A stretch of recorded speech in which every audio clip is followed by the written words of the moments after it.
aujourd'hui je vais vous parler du régime vigiste et comment la société est contrôlée par ce régime. La vie quotidienne des Français en 1940 est marquée par la restriction des libertés. Sachant qu'un régime totalitaire, c'est une dictature qui contrôle l'ensemble de la société au moyen d'une partie unique, de la terreur, de la propagande, du contrôle de l'économie et sous un contexte de défaite et d'occupation en France en juin 1940, le chef d'État français instaure un régime autoritaire de la zone libre de France qui dure 4 ans, entre 1940 à 1940. On l'appelle le régime vigiste.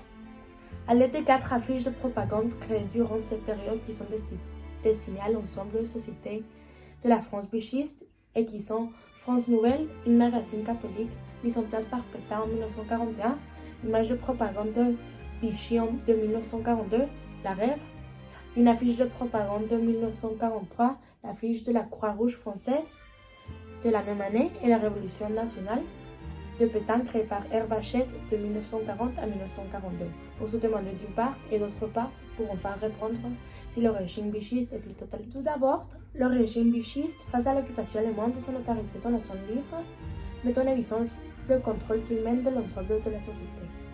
En effet, le chef d'État Pétain exerce le pouvoir dictatorial puisqu'il détient le pouvoir exécutif et législatif.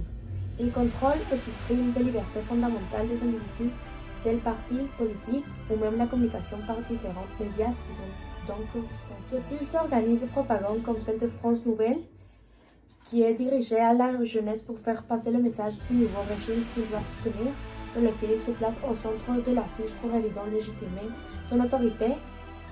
Le culte chef est imposé. Pétain met en valeur son image et des affiches sont mises en place où il est glorifié et appelé le sauvé de la France. Ceci est mis en évidence dans l'image de propagande de Vichy de 1942 où on voit clairement que Pétain est glorifié mais aussi personnifié en France, ce qu'on peut remarquer grâce à qu'il est en grand plan de l'image.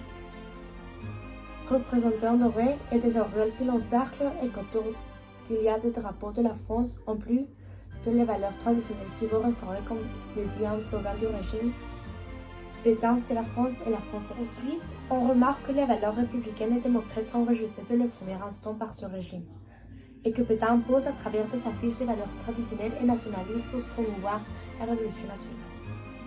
D'une manière ou d'autre, ils utilisent les valeurs traditionnelles nationalistes et antisémites pour imposer la terreur, mais d'une manière particulière, puisqu'ils font que les individus aient peur de la France d'avant, c'est-à-dire de la France de la Troisième République, laquelle était capitaliste et communiste et donc très fragile et dont ses fondations pour promouvoir cette nouvelle France du régime vigiste qui a des idéologies et fondations meilleures.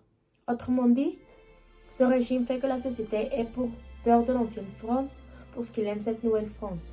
Ceci est parfaitement illustré par l'affiche de propagande de la Révolution nationale de Pétain, dans laquelle est représentée d'une part la France de la Troisième République, qui se fonde sur des valeurs communistes, capitalistes, juifs, etc., et qui est très fragile. Et d'autre part, la Nouvelle France repose sur les passants, les artisanats et sur des valeurs comme le travail, la famille et la. Pour conclure, on peut dire qu'effectivement le régime vigiste est un régime totalitaire, puisque la dictature du régime, c'est-à-dire Pétain, impose un contrôle de la société et de l'économie du pays. Les affiches de propagande mises en place plantent sur la société des idées et des valeurs de la révolution nationaliste et Pétain se place comme dictateur. Ainsi, la terreur est mise en place de manière indirecte pour jouer d'une sorte avec la pensée de la société, mettant la Troisième République en dévalorisation pour ainsi indiquer promouvoir la Nouvelle France. Si on veut aller un peu plus loin, il est intéressant de se demander comment le régime vigiste mène vers la fin de la guerre ou pas.